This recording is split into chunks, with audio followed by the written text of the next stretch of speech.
The number of deaths caused by cluster munitions in Ukraine has now surpassed those in Syria, causing concern over the increasing use of a weapon that countries around the globe have attempted to prohibit. In the year 2022, a global monitoring organization reports that an estimated total of 300 individuals lost their lives and 600 others were injured due to the use of cluster munitions in Ukraine. This exceeds the number of casualties in Syria, marking the first time in 10 years that Ukraine has surpassed Syria as the country with the most casualties from the disputed weapons.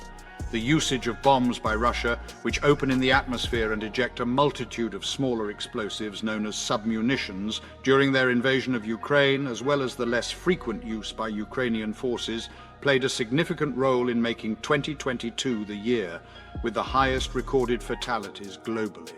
This was detailed in the annual report published on Tuesday by the Cluster Munition Coalition, a collection of non-governmental organizations that advocate for the prohibition of these weapons. As per the Prosecutor General's Office of Ukraine, the most fatal assault took place in the town of Kramatorsk, where a bombing at a railway station caused the death of 53 individuals and injured 135 others. In several conflict-ridden nations across the Middle East, including Syria, hostilities have diminished. Despite this, the aftermath of the fighting still poses a grave threat to civilians, as explosive remnants are responsible for causing dozens of fatalities and injuries annually. The renewed scrutiny of the dangers that unexploded ordnance can pose to civilians over extended periods of time, even long after the cessation of hostilities, has come to the forefront ever since the United States declared in July that they would furnish Ukraine with such weaponry for deployment against Russia. The coalition's data for 2022 reveals that in Syria, cluster munition attacks and their remnants resulted in the death of 15 individuals and injury of 75. In Iraq, where no new cluster bomb attacks were reported last year, 15 lives were lost and 25 individuals were wounded. Similarly, Yemen had no new reported attacks but still suffered the consequences of leftover explosives, resulting in the death of 5 people and the injury of 90 others. Children make up the largest group of victims worldwide when it comes to bomblets. These dangerous weapons are often mistaken for metallic balls, which can lead children to unknowingly pick them up and even play with them. Rawa al-Hassan, a 12-year-old girl, and her younger sister Doa, aged 10, were counted among the casualties. Their family had been residing in a camp near Ain Shib village, located in Syria's opposition-held Idlib province, having been displaced from their hometown in Hama province 6 years ago. The region in which they reside in Idlib has often been the target of air raids, yet the family has been able to evade harm from such attacks. Wafa recounted that during the sacred Islamic month of Ramadan in the previous year, her daughters were returning home from school when they stumbled upon an unexploded bomblet. Mistaking it for a piece of scrap metal that they could sell, they picked it up. Rawa suffered the loss of an eye, while Doa lost one of her hands. In a cruel twist of fate, the girl's father passed away 8 months before their injuries. He had accidentally stepped on a remnant of a cluster munition while collecting firewood.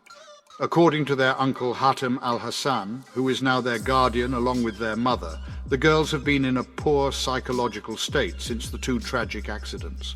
They have been experiencing difficulties in their ability to concentrate, and Rawa has been prone to outbursts of physical aggression towards other children at school. He admitted, "We are indeed scared.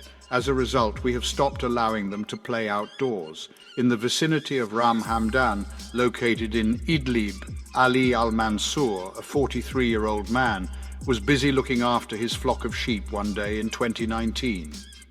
Accompanying him was his 5-year-old son, who handed him a metal object resembling a toy and requested that he disassemble it. After attempting to disassemble it unsuccessfully, al-Mansour resorted to striking it with a rock, which resulted in it exploding and causing him to lose both his hands and his sight.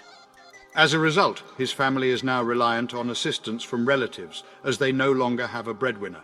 According to Lauren Percy, one of the editors of the yearly report from the Cluster Munition Coalition, those who rely on shepherding and scavenging for scrap metal for their livelihoods are frequently affected by submunitions that are spread out in a haphazard manner. Additionally, these hazardous remnants of conflict pose a threat to truffle hunters who scour the fields for the valuable delicacy.